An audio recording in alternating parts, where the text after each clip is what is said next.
This is an After Effects tutorial about scaling a word. You should have After Effects open. Go to Window, Workspace, and select All Panels, and that will give you all panels to the right. In After Effects, we work in compositions, and so the first thing that you will do whenever you open After Effects is you'll open a composition. You can do that two ways. You can select the composition area here, or you can go to Composition, New Composition, and we will name this Scale. I'll select the preset Custom. For the width, you will put in 1920. For the height, you will put in 1080. That is full HD. We'll select square pixels. Your frame rate will be 24. The duration for this particular tutorial will be 15 seconds, and you will select your background color. Whenever you're going to select your background color, you can move up and down the color hue scale. Today we're going to be working in the lower left-hand corner, inputting the hexadecimal code for black, which is 6 zeros.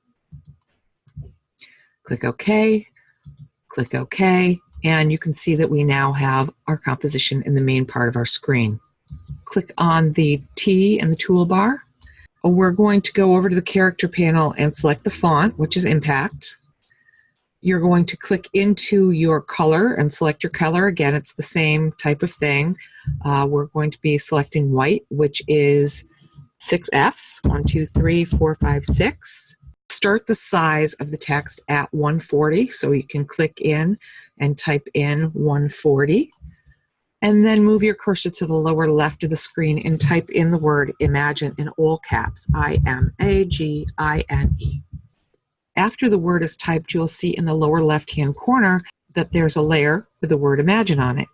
We're going to twirl down the arrow to expand the menu, and again, twirl down the arrow next to Transform and expand the menu, and you will see that we have a number of transform properties. The values on the right-hand side are X and Y values. If we turned on the 3D by clicking the cube, then these values would be X, Y, and Z, X, Y, and Z, X, Y, and Z, X rotation, Y rotation, Z rotation. We're not going to be using 3D in this exercise, so I'm going to turn off the 3D. Our goal is to scale the word Imagine. So we need a starting point. Our starting point is at the pixel size of 140, and that is at 100% of the scale. And so we need to record our beginning values. The way that you record your beginning values is by clicking on the stopwatch next to the property. Now we want to create movement, and so we're going to move the time indicator forward by 2 seconds.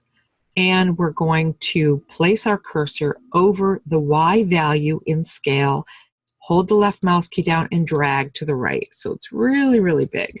It doesn't really matter how big, just move it so you can see on the screen that it has increased significantly. Now let's move the time indicator forward to 3 seconds and place your cursor over the Y value of scale, and let's push it to the left and make it really, really small. You'll have to probably left click drag, pick your finger up, left click drag until you get it to be really, really small. Let's leave it to about there. Now let's test. In order to test, you'll hit your home key, and the home key will bring the time indicator back to the very beginning of the timeline. If you're using a laptop, you may not have the home key, and in that case what you'll do is you will click on the preview panel. You probably don't see the preview panel, and if you don't, you'll again go up to Window and we'll go down and find Preview.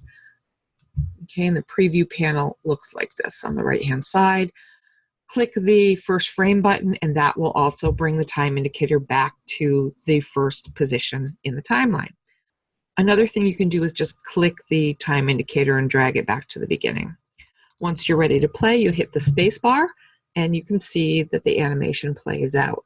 Hit the space bar again to stop. These new keyframes indicate the change in value. For instance, this second keyframe, we can see over here that we have You can see that we have the very large percentage recorded inside of this keyframe. When we move the time indicator and change the value again, you can see that this keyframe recorded the 15% value.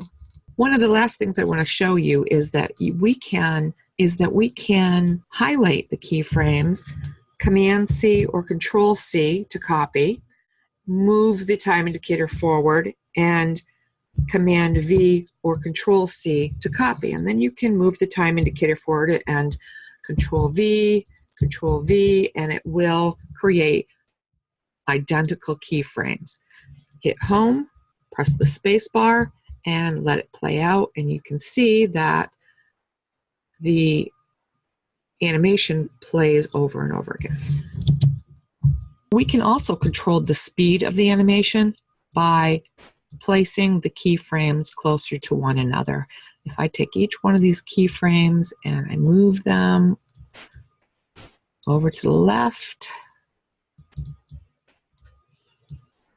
the closer they are to one another, the faster it will play out. And I'll just leave this last keyframe so that you can see that this is going to be very slow. We'll hit the home key and play. And you can see that the time was affected. This is the end of this tutorial. I'll see you in the next lesson.